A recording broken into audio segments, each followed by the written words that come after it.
Hey everybody, PSV60 back for more Turok 2, and we're already getting shot up.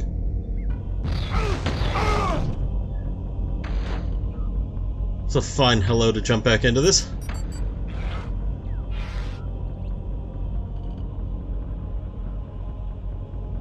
Now let's get back to it. We're in the River of Souls, still wandering around Aricey. And although there are still seagulls, they don't open any more secrets for the rest of the game. It was pretty much just that first Ultra Health, or rather that one Ultra Health in the first level.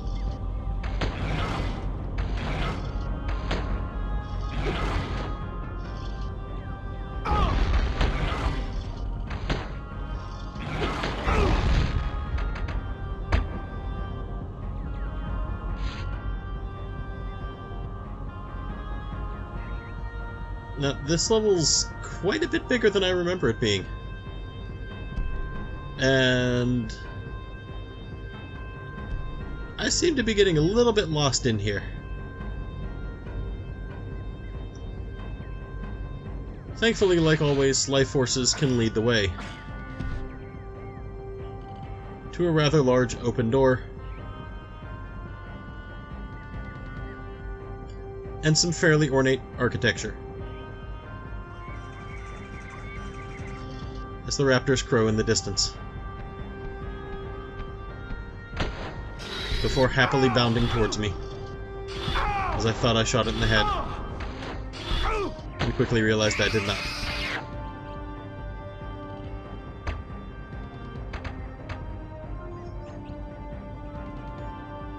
Now, like most ornate structures in Turok 2, I don't really know if this place has any real significance. As far as the city goes, it looks like it's something important considering those two huge griffin statues up there. There's not really a lot of lore that we're given. And that thing that looks like some sort of life force sandwich is actually a key.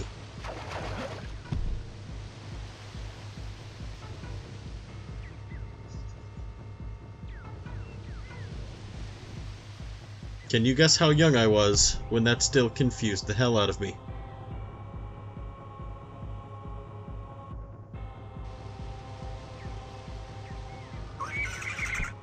Now, there's not really anything that we can do down here yet. We are going to need to find a way to open that switch on that side to get at that key, in addition to the one that's on this side. They kind of mirror each other a bit. And these would be the holes where the keys go into.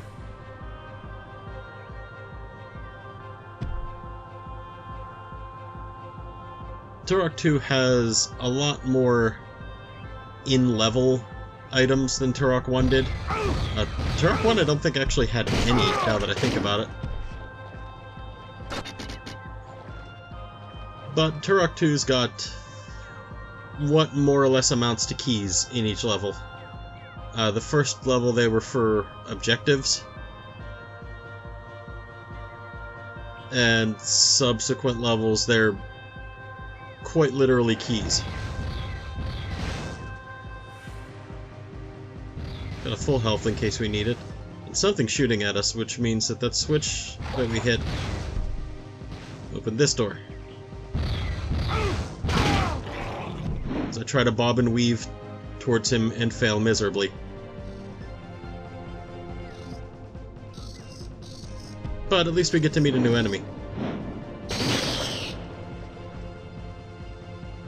These spiders, and there are 3 different sizes of them in this level, pretty much hurt us just by kind of wandering blindly into us. They're attracted to us somehow, let's pretend body heat. And they just kind of gently rub their faces against us. And that's painful. Full health. Didn't really need that yet, but I guess I didn't really have a huge amount of options in taking it. I guess I could have walked all the way back down. considering the switch doesn't seem to be up here to open that portal. No, maybe that switch that we hit opened that big door up top. No?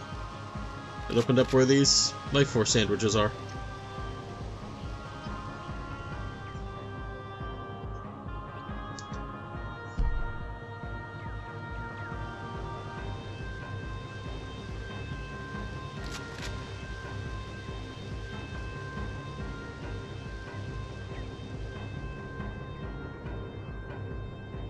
Now let's see what awaits us inside of this great library of Aricey.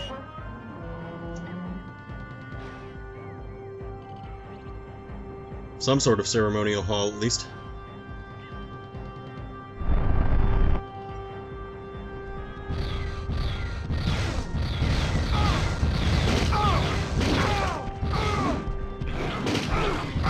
It takes me a really long time to realize I should probably not be using the Warblade exclusively.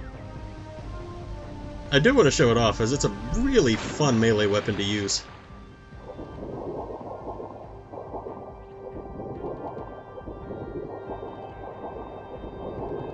And we can use it underwater as well.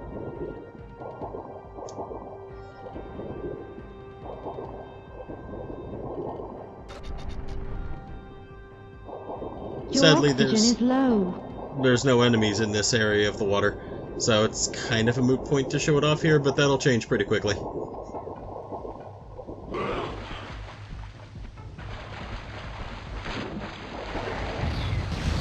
Assuming I can get out of the fountain. There we go.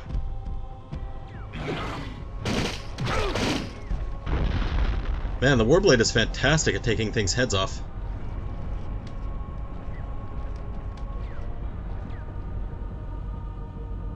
We've got a teleporter here, and we've got that switch on the door back there. We're gonna take the teleporter first. I've had better ideas before. But you'll see that soon enough.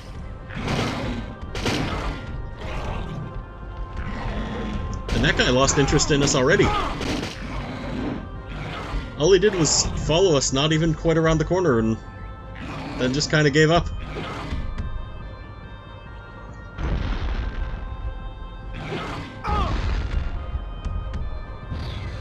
At least that guy's a little more willing to put in effort.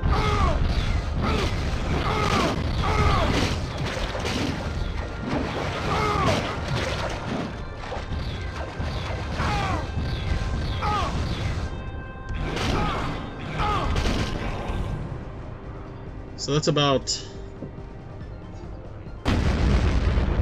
3 entrails out of all of the ones I've killed with the Warblade that I didn't take the heads off of. That's a pretty good track record for this thing.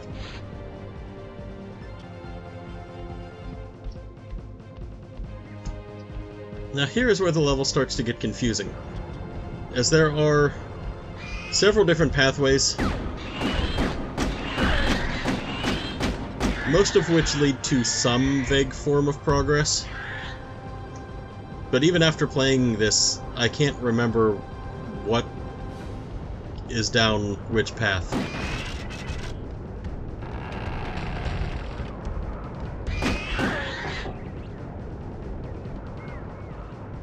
It's just kind of got that Catacombs of Turok 1 vibe of... I can't see anything. Oh, that didn't help. There we go. It's got that Turok 1 Catacombs vibe of everything kind of looks the same. Now, when I originally played this game, I never used the flare gun on the N64. I don't know how I managed to do that. Also, keep in mind that specific area, as we're going to be using it as a marker. As I'm going to have to travel all the way back here to this switch and door that I missed. Or rather, neglected to go through. To find this, portal switch up here. Warp portal activated. Knowing my luck, it's probably going to be a Flesh Eater portal.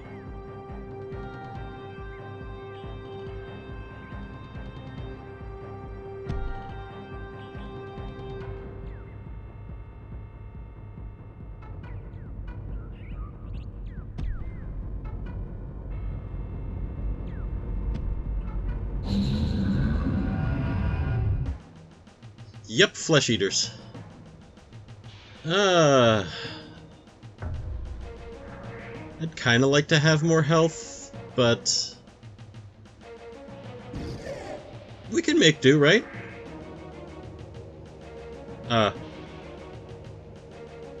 Is he gonna... Okay. I'll take it.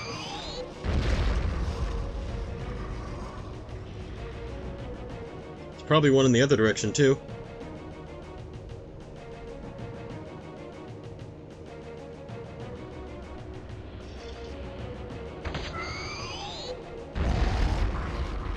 No idea why they didn't notice me, but I'll take it.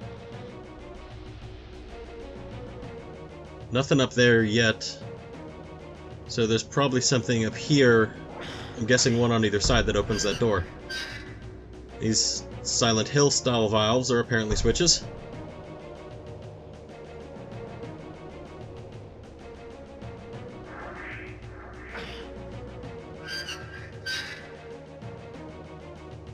Style valves?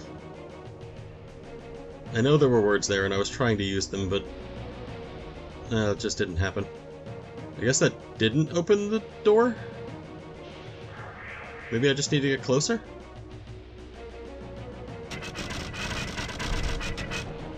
That wasn't that door opening. Ah, that's... Whoa!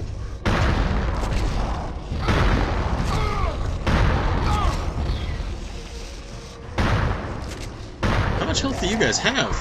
Okay, there we go.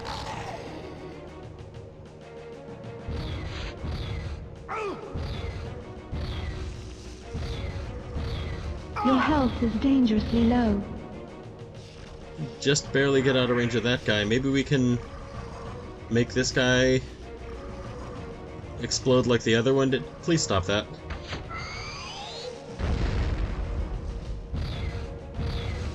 Now we're a little too far away to see the carnage.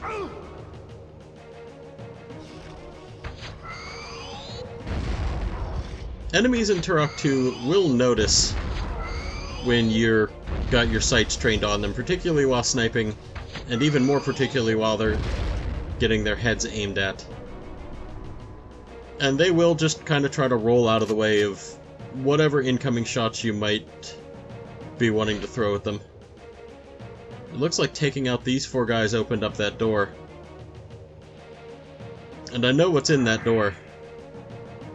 And I kind of want a little bit more health before going in there, as it's just barely out of range to be able to snipe it. Actually, it's quite out of range to be able to snipe it. We've seen the Tier 1 and Tier 2 Flesh Eaters enemies. That's the Tier 3 one. The Lord of the Flesh.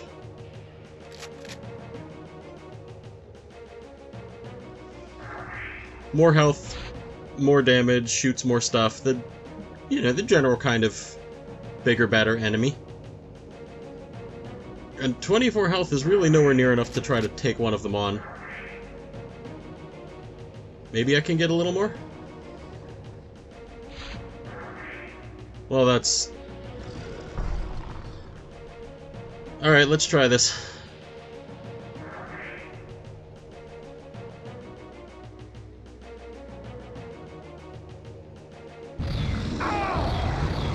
Can't quite peek around the corner. And they fire really fast. Whoa! There's two of them. 8 lives remaining. And there we have the first death of the LP.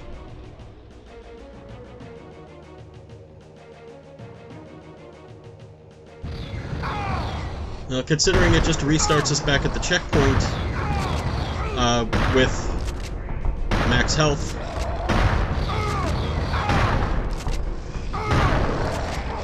as this thing does kind of strange cartwheel motions to try and throw lightning bolts at us.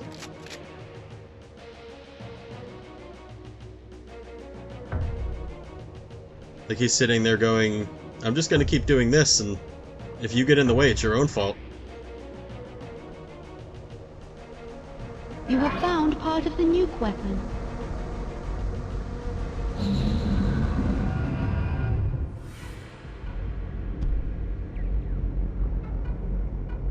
But, yes, death in Turok 2 doesn't really have the amount of consequences that death in Turok 1 did. Since there are no backpacks in this game, you're not going to lose massive amounts of ammo, as well as a severely reduced ammo level cap. Ammo level cap? Ammo cap. Instead, all it does is send you back to the last checkpoint with everything that you had completed, still completed. It acts as kind of a teleporter in that regard.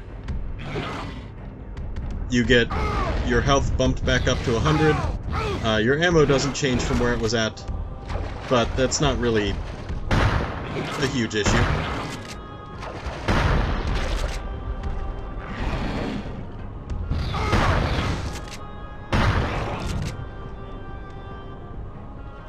As a result, Turok 2 feels a little less stressful in that regard, since you don't really have to worry about it as much if you die.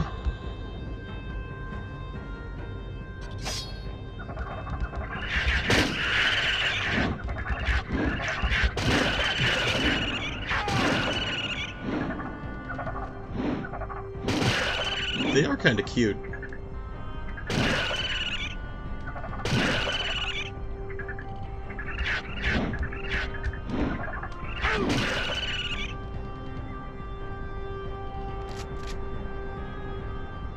Well, I doubt I'm going to be getting one as a pet anytime soon. Let's check the progress way first.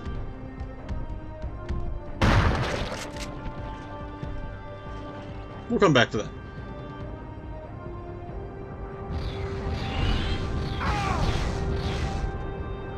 Let's take a peek over here at what seems to be a series of interconnecting bridges.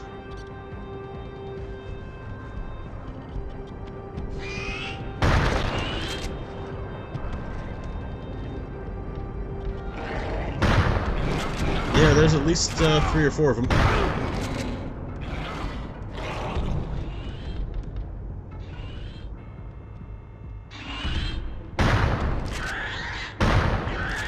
That looks like another one of those guns that was floating out in the middle of the water of horror in the River of Souls. Now, it's going to be a little bit before we can figure out a way to get to them. And that one I can't remember how to get to. I'm gonna guess it's like that other one that was pretty directly floating out in the middle of the river, and that we're gonna have to come back when we can swim in them, maybe?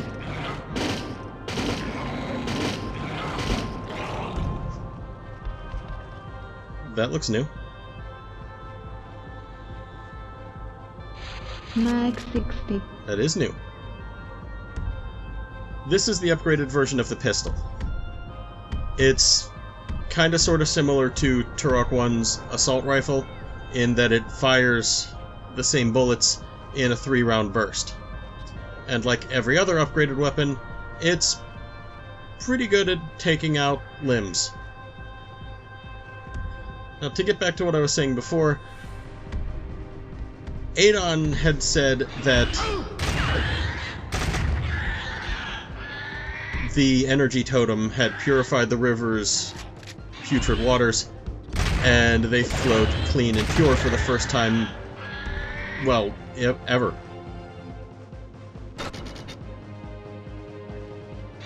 I'm wondering if maybe we can use that to purify the river's waters? Assuming we can diminish the current compy population a little bit. I mean, there's only going to be so much clean water. I'm not sharing.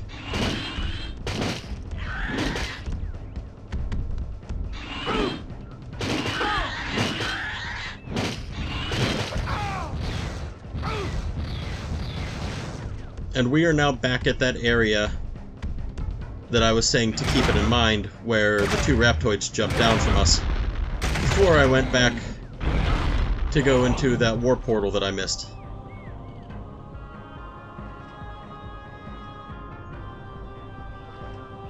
So let's see what we've got over here.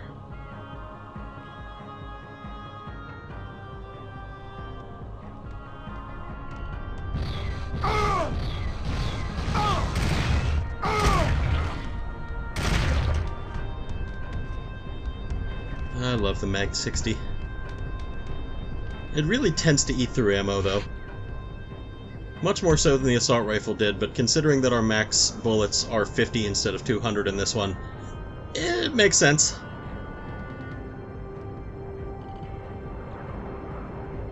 You know, 50 bullets is only how many pulls of the trigger on this? 50 over 3, that's about... Your health is dangerously low. 16 shots or so?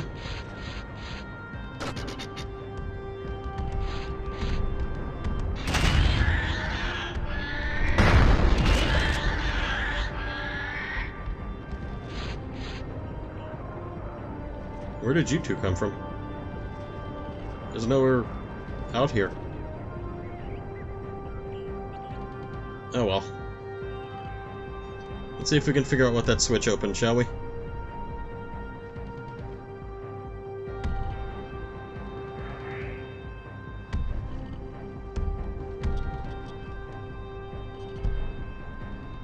But first, Full health. let's try to avoid dying again. As little consequence as I have from dying, I really don't intend on making a habit out of it.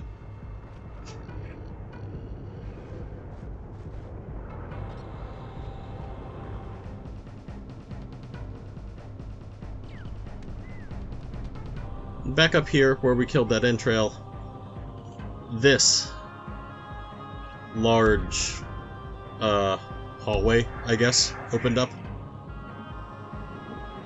And we're at our first soul gate. And it looks like it's summoning zombies. So we might as well stick with our most appropriate zombie killing weapon.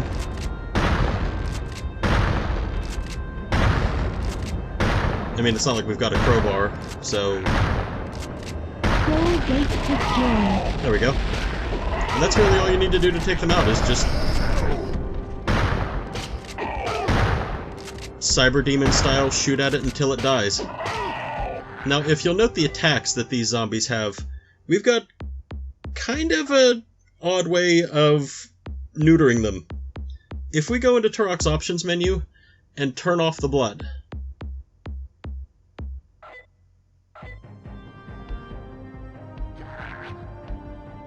we discover that the projectiles that these things throw are entirely made of blood. Meaning they don't have attacks anymore.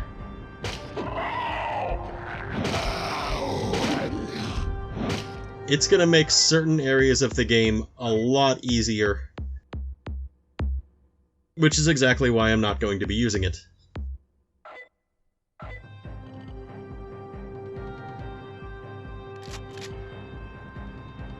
No sense on making it too easy for me. I mean, that's kind of a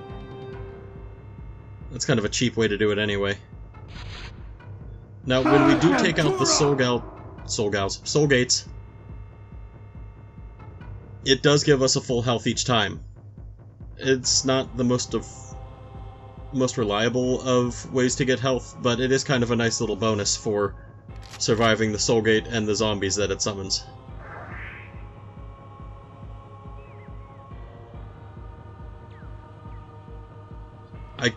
Originally, as a kid when I played this, I assumed that the zombies were kind of a byproduct of the River of Souls. Maybe, you know, if you died from the waters, or the waters did something to you, you'd come back as a zombie. According to the wiki, that's not true. Looks like we might have some sniping coming up.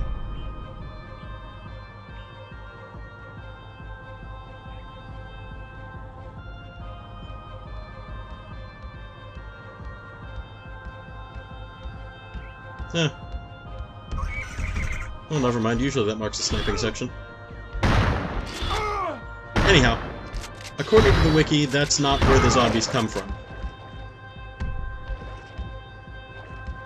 I'd made kind of a passing reference in the thread that the zombies are kind of tied, or at least this level's kind of tied to what seems like it's a crossover in the comics. According to the wiki, and it links to a picture that I remember being from either the Turok strategy guide or possibly Turok's instruction manual, Turok 2 rather. I can't remember which, but I do remember seeing the image that the wiki had. Essentially, it mentions that the zombies aren't actual zombies. They are instead some malevolent spiritual entities, a different race entirely, that is coming to the Lost Land and inhabiting decaying corpses. And they're coming from a world called Deadside, which, if you read what once was Acclaim's comics, and is now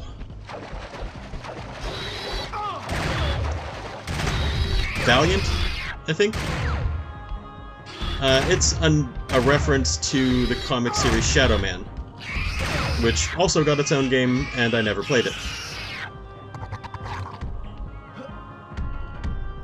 Seems kind of fun, though. Deadside is where everything that dies goes. It is Shadow Man's version of kind of some kind of netherworld. And in that game, you go back and forth between the world of the living and the world of the dead. With a comic world as well. I'd never read a single Shadow Man comic, and pretty much the entirety of what I know of Shadow Man is from a completely different LP. But I know that much at least. When you kill the zombies, you don't actually kill them. They instead go back to their own world in Deadside.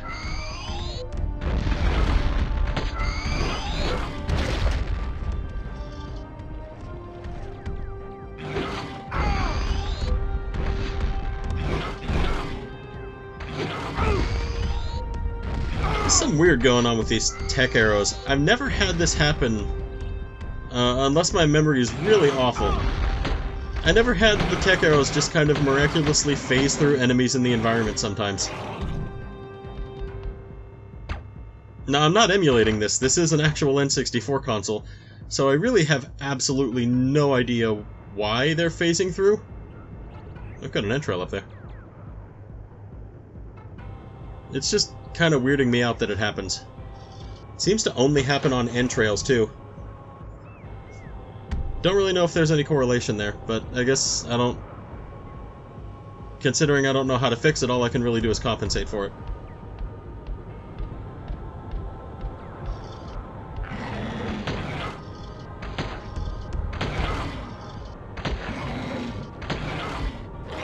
But getting back to the Valiant comics, Turok is part of Valiant's shared universe.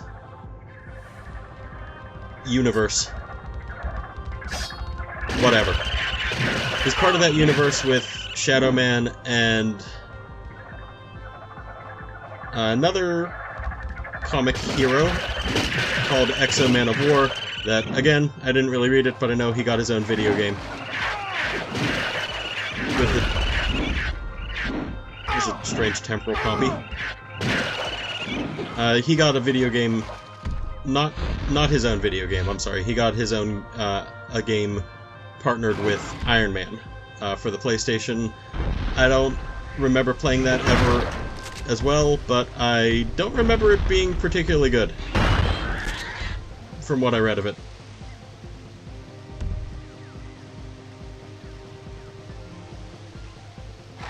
But now you know a little bit more about Valiant's world and the range of successes and failures of their video game franchises.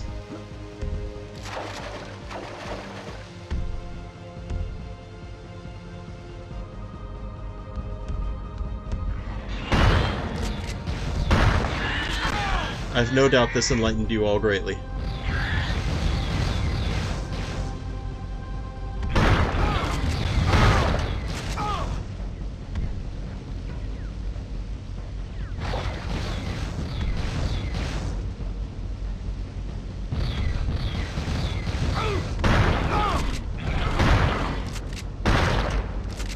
Jesus, how many heads have I taken off this episode?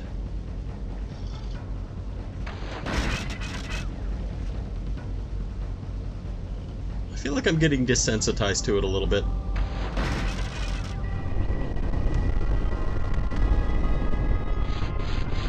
Maybe it's time I took a break and a short step back, so until next time,